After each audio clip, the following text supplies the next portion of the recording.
Many warned him to be quiet, but he cried out all the more. See, Bartimaeus was determined and he was full of faith. Son of David, have mercy on me. So Jesus stood still. And that's where the story shifts. Jesus heard and Jesus stood still.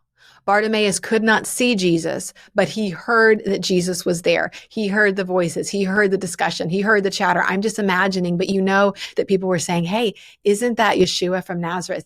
Isn't that, didn't he? And he's hearing all of this. So Bartimaeus lays aside what he does not have, which is his sight, and he plugs into what he does have, his limited ability, which is his hearing. And he subsequently releases what he does have, which is his voice. And he lays that out and he cries out and he disregards what he's hearing, people discouraging him. And what happens? Jesus stands still. Why? Because Jesus heard. Hey, this is Megann Marcellino, and I want to welcome you back to Generations at the Table. Thank you so much for pulling up a seat with me today. Today, I want to talk to you about the story that we read in Mark chapter 10, which in my Bible, it says, Jesus heals blind Bartimaeus. And I had my Bible open sitting on my desk the other day, and for some reason, my eyes just caught this story. And so I began just reading it. I was sitting at work and in between meetings, and I began reading it. And you know how sometimes the word, it is living, and it is true, and it is a sword. So it just like cuts through you, and you begin seeing it differently. And I love how rich the word is. Like, I don't know about you, but I love being able to read the word, like a big section of it. Like, if you've ever done like the Bible in a year or something like that, where you're just, you read multiple chapters every day and you see it from such a different angle. But then there's also this, where you just like get into that parable and you dive in and you begin thinking about the culture of who, the word was being spoken to and what was going on in their lives, and getting to like wonder a little bit about these people and what these words of transformation meant for them. I mean, there's just like, sometimes it's like, oh, I could just dive into a couple verses for all day. And that would just be such rich study. And so for me, I was like reading this story of, which immediately in the headline, it's blind Bartimaeus. So Bartimaeus was identified by his disability. And I started to think, when have I seen myself in light of some type of disability? When have I seen myself in light of something that I didn't like about myself? And then what does Jesus do in response to that? How does Jesus offer me transformation? How does Jesus offer us renewal? So that's kind of what I wanted to talk to you about today. But in the beginning, it's like the setting is Jericho. And so my thoughts are, what does Jericho represent? Jericho was a walled city. It represents a fortress. It represents a battle. It represents a place where there was faith, and God said, march around in silence. So obedience. And then there was a miracle. But Jericho, it is an obstacle, right? And it is marked as that. So here he's in a place of an obstacle in his life, which we know is related to this blindness. And he's not just blind, but he's completely defined by this condition. As we read later in the story, he's wearing a cloak, which some say was like a beggar's cloak. And when Jesus calls him, he lays it down. And so we'll jump more into that. But this idea that we can be so defined by that which hinders us. I began thinking about the story of like Pilgrim's Progress, where I don't know if you've ever read it. If you haven't, you definitely should. But things were labeled by their emotion or their experience. There was much afraid. And so I began to think, what if I was defined by fearful Megann, angry Megann, the one who thinks she's not enough Megann, overwhelmed Megann, all of those things, right? Those things that we feel that hold us back. Like, we do not want to be defined by them. So what does it take? How can I be like Bartimaeus? How can I lay aside that label and call out for the Lord in faith? So Bartimaeus met his moment of limitation with faith by crying out. Even when the crowd tells him to be silent, he continues to cry out. So many of us, I believe, we carry these labels and these invisible wounds. Maybe it is something that somebody called you in elementary school. Maybe it is a situation with your parents where they labeled you as something. Maybe it was something with a teacher or an aunt or an uncle where someone said that you were slow or you were stupid or you weren't a good reader or you weren't good at math or you're not good at this or you're always causing problems or why are you doing this and why are you the way that you are? Those words stick with us and they become labels that we carry throughout our life. But we can learn so much from Bartimaeus that we choose to use what we do have, which was in his case, his hearing, to overcome that obstacle, to overcome that Jericho moment. None of us are too broken or too late to be redeemed. I'm going to say that again. None of us are too broken or is it too late for us to be redeemed and to have these labels removed. You may be walking or listening and thinking, hey, I've walked around with this label for my whole life. I am in my 70s now. I am in my 50s now. I am, 30 years old, whatever it is, it doesn't matter. These labels do not have to stick with us to the grave. We can get rid of them now. It is not too late. Bartimaeus' name means son of the unclean. And he's not even called by his name. He's called as the blind man. So not only did they lose his name in the midst of this, but he came labeled again by this disability where he had lost all about him. So he was basically the blind man, son of the unclean. Can you imagine if that was all people talked to you about was you are XYZ, daughter of, something in a negative way. But Jesus, what does Jesus do for this man? I want to encourage you that you are not your struggle, that you are not your false label and your identity. And just like what Jesus did for Bartimaeus, which was much more than just heal him, Jesus transformed him and changed his identity. Just like what Jesus did for Bartimaeus, he wants to do for us. I think we can struggle when we're busy and you're overwhelmed. I said overwhelmed, Megan. That's something that I struggle with. I struggle with feeling overwhelmed. I struggle with feeling like I'm not enough. Maybe there's just not enough of me to go around, right? I'm an only child. I'm a working mom. Our kids are being homeschooled. We have 4 babies. I'm a wife. I'm just telling you things. And these are not hard things. These are blessings in my life. I am incredibly blessed of the Lord. I am in no way complaining. I'm just saying that there's a lot of moving parts and spinning plates. And I'm sure that you can relate to that wherever you are in your life, where there's just a lot of hats to wear. There's a lot of things to juggle. And so when I'm feeling overwhelmed, I realize that it's because I'm leaning into what I think I can do and not leaning into the grace and sufficiency of the Lord, that his mercies are new every morning and that his grace is sufficient for me in the day that's ahead. And I just have to continue to be obedient, to continue to get up and set one foot in front of the other, one foot in front of the other. For me, getting up ahead of the kids and spending that time in the Word is so paramount for setting the tone for my day. And it helps me lean into who the Word says I am and not these false labels that I feel. And if I get up and I'm rushed immediately, it's like I'm immediately leaning into that. I am overwhelmed. I am tired. I am this. I am that. The kids have been sick. They've been up at night. Just this morning, I was like, whoa, it's just hitting all at once. I'm like, what do I need? I'm like, coffee. No, I need Jesus.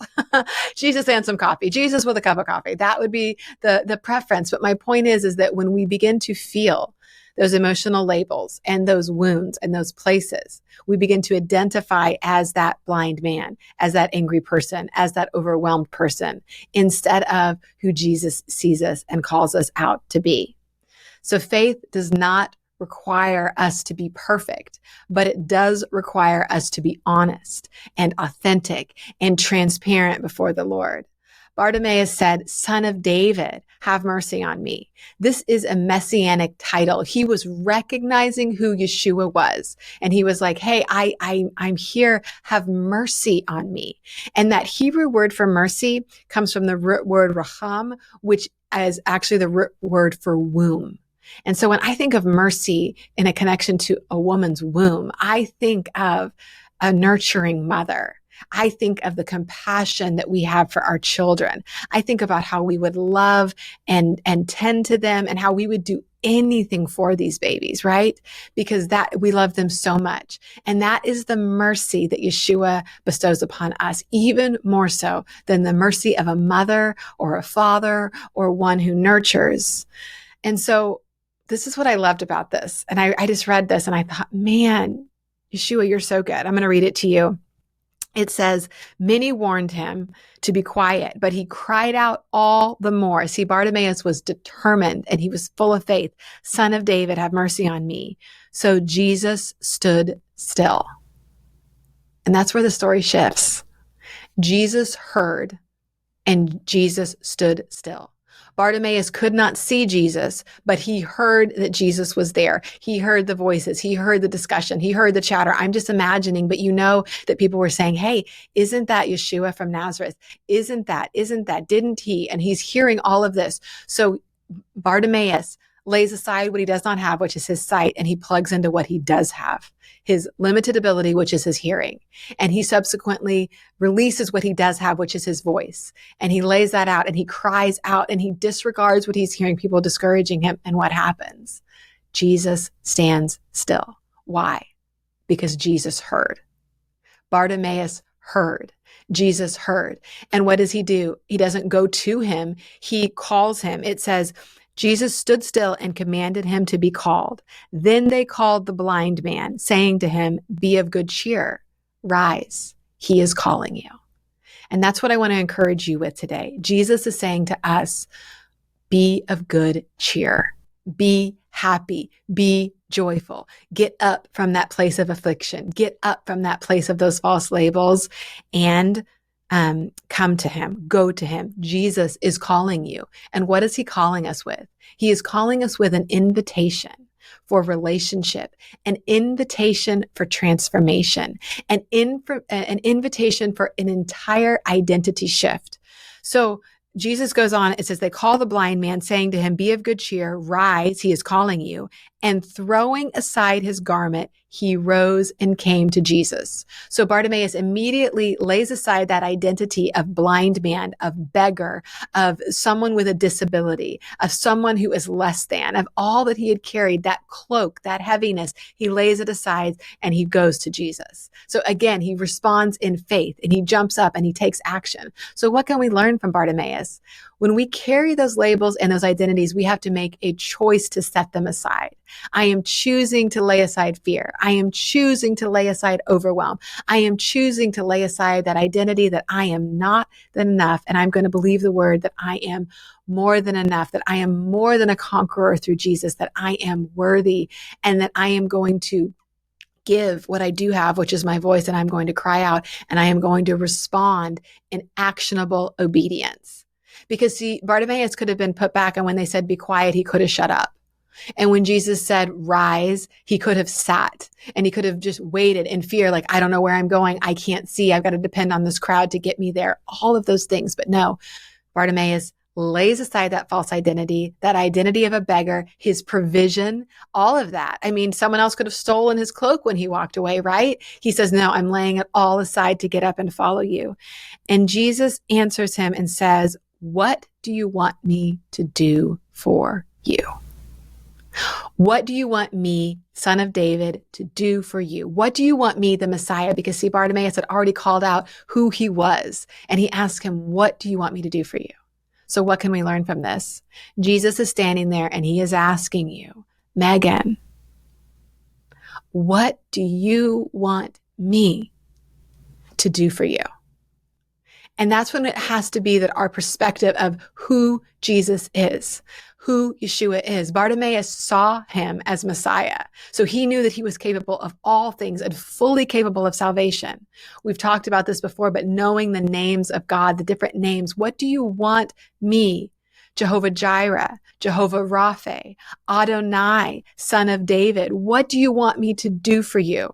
Do you want me to heal you? Do you want me to transform your identity? Do you want me to be your provision? What do you want? So, and then Bartimaeus had to know what he wanted. And I think so often that's where the enemy snipers us, is we don't even know exactly what we want. You know, when Paul and I are going through exercises in our life where we're trying to figure out a new situation. And we've done this with houses, we've done this with hires, we've done this with business decisions. We lay out a list of 20 or 25 things that we want, that we desire in the situation. These are the skill sets we want to see in this person. This is the kind of culture that we want to build. This is the attributes we want in the house. This is what we want in this business, situation. This is what we want. We get very clear, but you have to take a minute to pause and to reset and to get clear on what you want. And see, Bartimaeus knew exactly what he wanted. In this translation, he said, Rabboni, that I may receive my sight.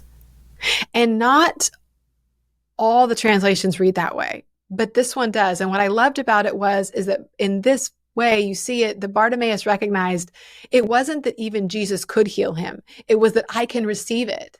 Jesus, that I can receive the removal of that label. Allow me to see myself like you see me. Allow me, I am not fearful. I am full of faith. I am not overwhelmed. I am at peace. I am not angry. I am full of joy. I do not have lack and poverty. I have more than enough. I am a daughter of abundance. I am a son of the Most High. He asked that I may receive because it was already there. He just knew that he had to receive it. And that's what Jesus says to us. He says, I am Jehovah Rapha. I am the Lord who heals you. I am Jehovah Jireh. I am more than enough, the God who provides for you. But can you receive it? And how do we receive it? We receive it in faith, just like Bartimaeus. Then Jesus said to him, go your way. Your faith has made you well. And immediately Bartimaeus receives his sight and he followed Jesus on the road. I love how Jesus sends us on our way. He's like, hey, you are healed. Now go on your way. And you're not only healed of your blindness, but you're transformed in your identity. You are no longer blind, Bartimaeus. You are no longer a beggar. You are healed and restored. Now go on your way. Go about your business. And what does Bartimaeus choose in that moment? He does go on his way, but his way is following Jesus. He immediately shifts from someone sitting, begging, crying out to one who is following step by step, day by day. Jesus' question, what do you want me to do for you? Changed everything. Jesus standing still changed everything. But all of this happened because Bartimaeus used what he had, which was his hearing, and he cried out. And he continued to cry out in faith. And then Jesus called and said, come to me. And he rose up. He was of good cheer and he went, he listened, and he obeyed.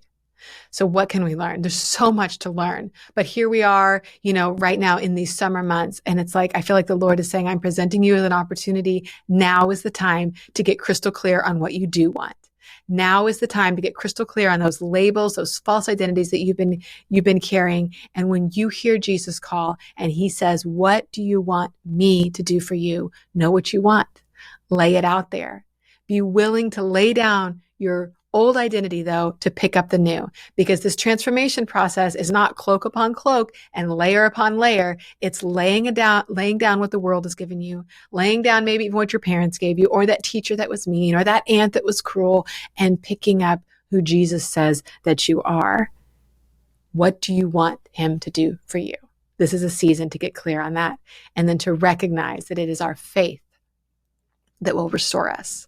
It is our faith that will make us well. It is our faith that will allow us to follow Jesus step by step, day by day.